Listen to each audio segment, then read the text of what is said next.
how's it going? I hope you're doing alright. And today I'm going to be talking a little bit about music and showing some of my favorite records. So sit back, relax, and enjoy.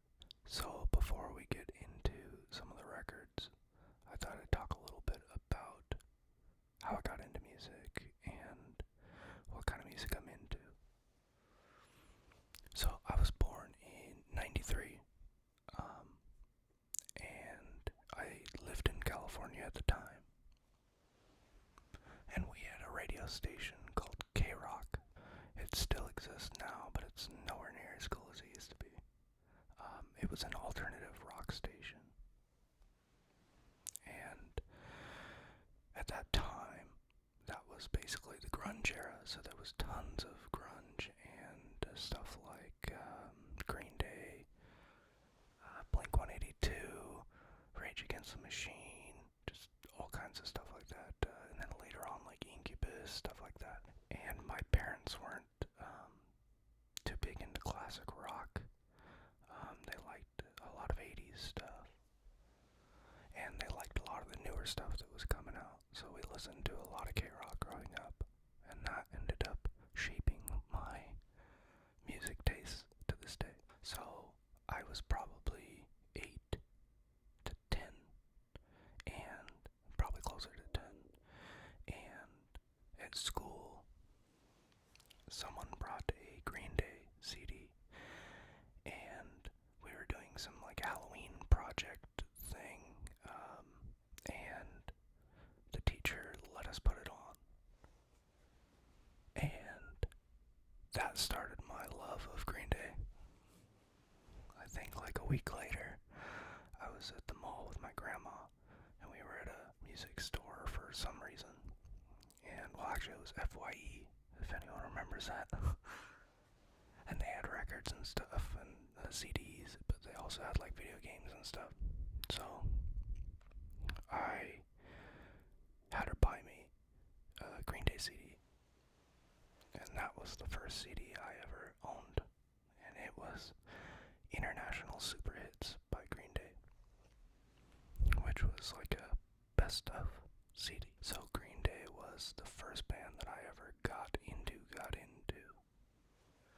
I had listened to Linkin Park, I think, at that point, and some POD, but Green Day was the first band that I ever loved. So I could not get enough of them. So we lived next to a music store, a CD store, and we would go and try and find any Green Day music we could find at the time. And that is where we'll start our record journey. So the first record I have is Nimrod by Green Day. And this is probably still my favorite Green Day album to date. And it is really good. If you haven't listened to it, you probably should. There's probably something you'll like.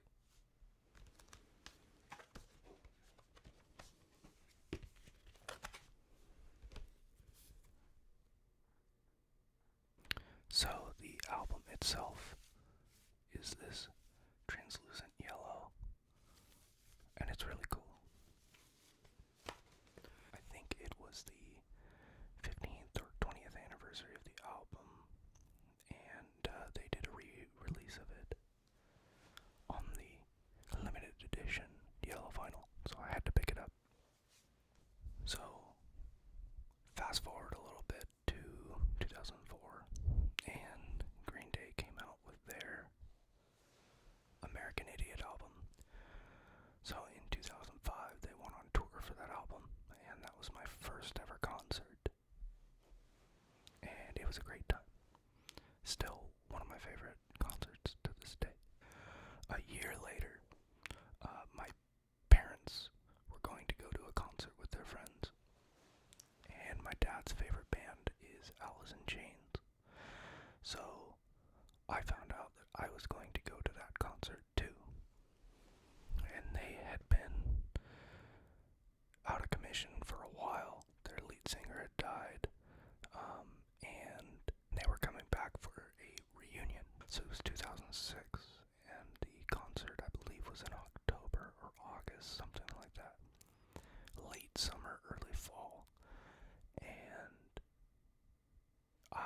was on summer break for school. So I spent the entire summer break preparing because I was not very familiar with a lot of Alice in Chains stuff. So I grabbed all my dad's CDs and listened to it religiously for a few months. Then we saw them live, and now Alice in Chains has taken over Green Day for probably my favorite band. They're both tied for number one. I've seen Alice in Chains many, many times, and they're a great time every time.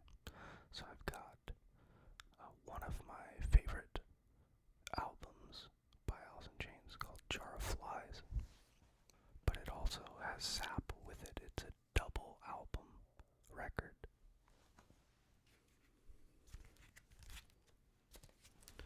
So this side is Sap. This side is Jar of Flies. And this, I believe, was a limited edition back in the 90s. This was a first pressing of it. And I'm really stoked to have it.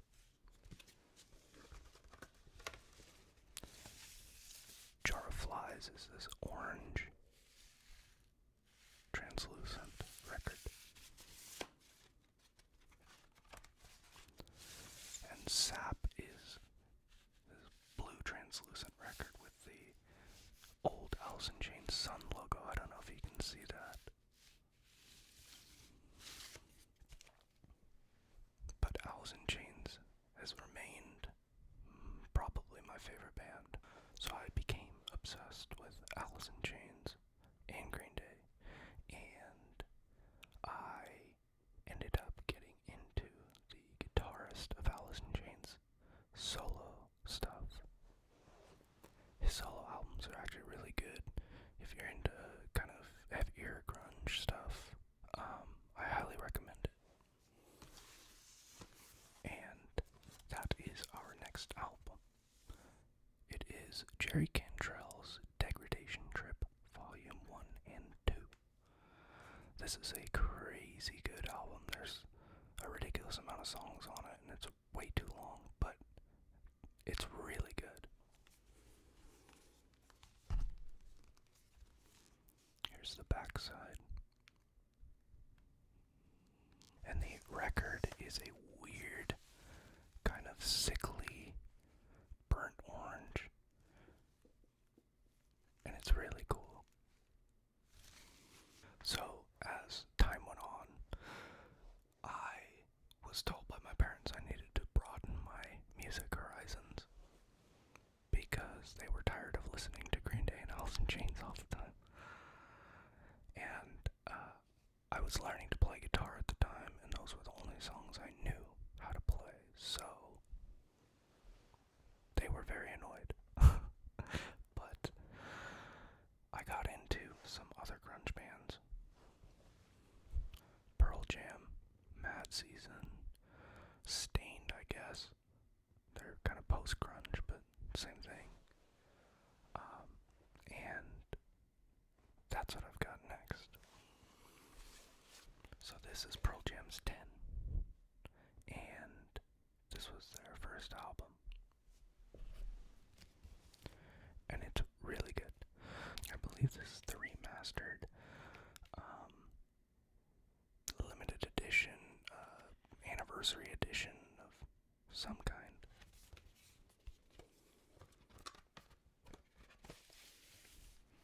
It's just a black vinyl.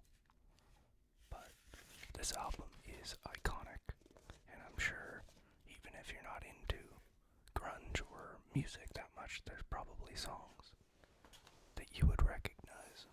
And then comes Mad Season.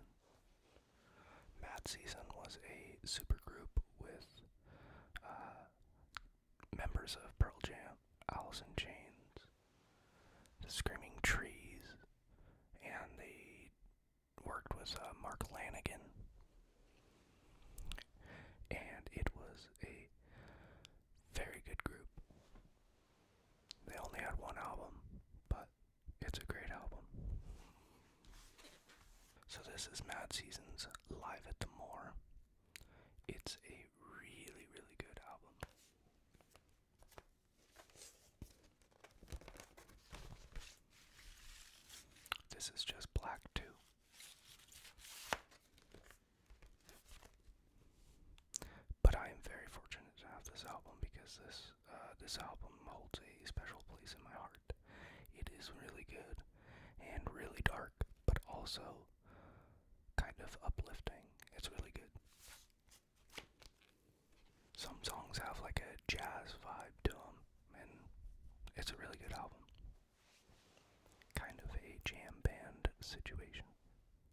high school, I got into quite a few metal bands, and I was introduced to a lot of different types of metal. Um, my favorite metal band for quite a while was Lamb of God, and I went to see them and Killswitch Engage in, I think it was 2009, maybe 2010, and that was a really fun show. That was my first concert with friends. The ones before that were all with my parents, so it was a very good time. And that was on the Sacrament tour. But the album I have today is Ashes of the Wake, which is kind of a modern classic. Here's the back. This album is really good. It's pretty much non-stop energy. But it is really, really good. The vinyl itself is this really cool dark green. It's not picking up very well, but it's a really cool color. Almost like a mossy lake kind of color. Then a few years later, I was introduced to ska. And ska remains one of my favorite genres of music to this day. I have seen a lot of different ska bands, and for a while those were pretty much the only shows I was going to. So I've got a couple ska albums to show you from some of my favorite ska bands. The first one being Big D and the Kids Table. This is one of my favorite albums by Big D and the Kids Table, and it is called Strictly Rude.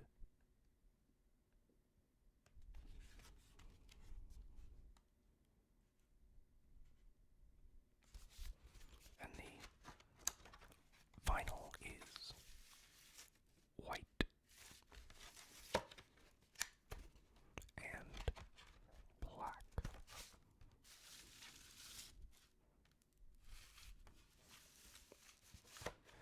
Big D and the Kids Table is a really good band, and I highly recommend them if you are into ska or reggae at all. They implement some dub into their ska sound, which is pretty cool, and they are really, really good live. Some albums have more of a punk edge, and others are a little more lighthearted. Some other ska bands that I'm into are Suicide Machines, Streetlight Manifesto, Real Big Fish, Less Than Jake, The Interrupters, Mustard Plug, just to name a few.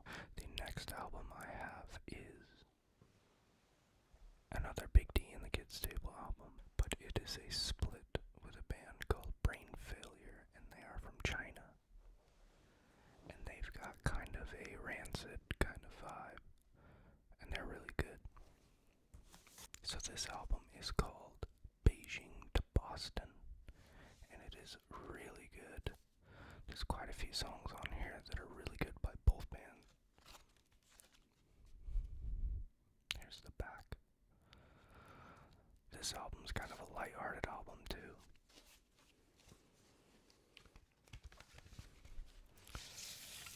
And the vinyl itself is this orange or red splattered vinyl, and it's really cool looking. I think only like 1,000 were made of these, if that.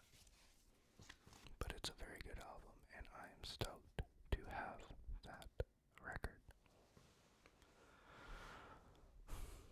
Probably my favorite ska band is Streetlight Manifesto. I've seen them many times, and their shows are pretty crazy.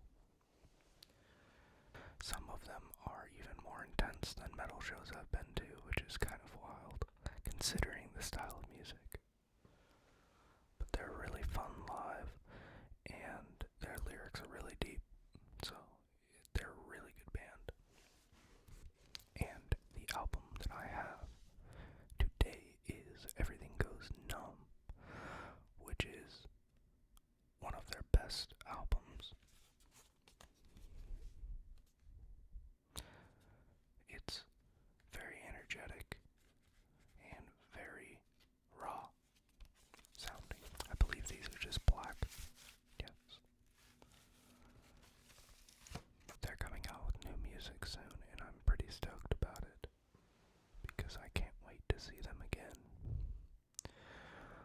those are all the records I have today.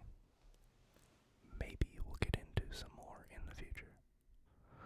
So that does it for this video, and I hope you enjoyed, and I hope you stick around for more.